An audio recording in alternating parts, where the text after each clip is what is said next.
When English five-piece Radiohead released the song Creep back in the early 90s, it elevated the band from virtual obscurity to stardom. After battling the one-hit wonder tag, releasing 2 more albums and garnering a strong fan base through their live shows, Radiohead was soon being touted as the saviours of contemporary music. It's been over 6 years since they last toured Australia. That tour was in support of the very successful and critically acclaimed album OK Computer. A lot's happened for Radiohead since then. They've ridden the highs and lows of the wave of success, fatherhood for some members, and they've released 3 albums, the most recent being 2003's Hail to the Thief. But how has what is often referred to as one of the most influential acts of the last decade evolved over that period? 6 years. How did we evolve? I don't know. I guess it's on the records really, and then we come and play them in the concerts, and the differences are from the last records that we played when we were here 6 years ago, and but we mix up with what we did then as well. So I suppose the obvious point to make is that when you see a live show, obviously we do old songs and new songs, and it all becomes one thing, and it's not kind of a series of statements, which albums can be. After the success of OK Computer, the band changed direction, experimenting with electronic instruments and different sounds. The band locked themselves in a studio for 18 months to record the material that would eventually make up the Kid A and Amnesiac albums. We spoke to guitarist Ed O'Brien in December 2000, and he reflected on this period.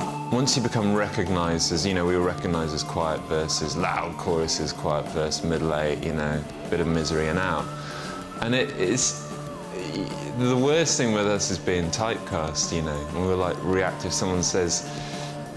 Now if someone will say like, oh, Radiohead, they just would be electronica now, and it's kind of like, right, we'll show them, we'll come out with a really great acoustic album. I think the thing is, if you start pigeonholing us, we sort of react violently against that, and we've never wanted to be the biggest band in the world. We've obviously wanted to sell records, and I think sometimes that people find that quite frustrating, is that they think that we've been defined as the next U2 or the next REM, and I think those bands are brilliant, but I think they wanted to be the biggest bands. I think U2 wanted to conquer the world, and they wanted to do that, and that's very important, that there's an Irish kind of, and it's great, but we were kind of like, we're sort of, middle class Englishmen who are, into the purity of, bullshit probably, but that's what we're like.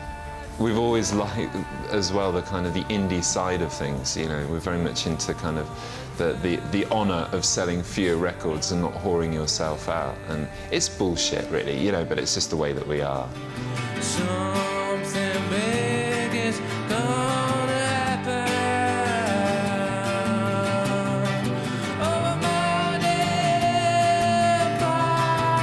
When it came time to record their new album, Hail to the Thief, Radiohead opted to rehearse and arrange the new material before going into the studio. I think it was as much a reaction to Kid A and Amnesiac as anything else.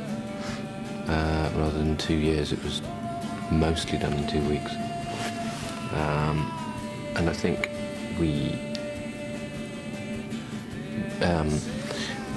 just interested in trying that out, trying songs out like that, but yet using the sounds that we develop elsewhere. But I mean, it was as much as well about the fact that we didn't want to consider the record very much.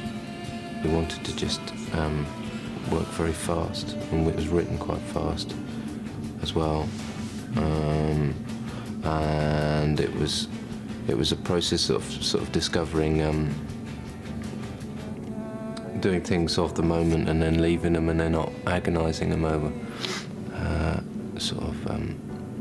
Rediscovering the spontaneous thing, really, rather than disappearing down the studio abyss.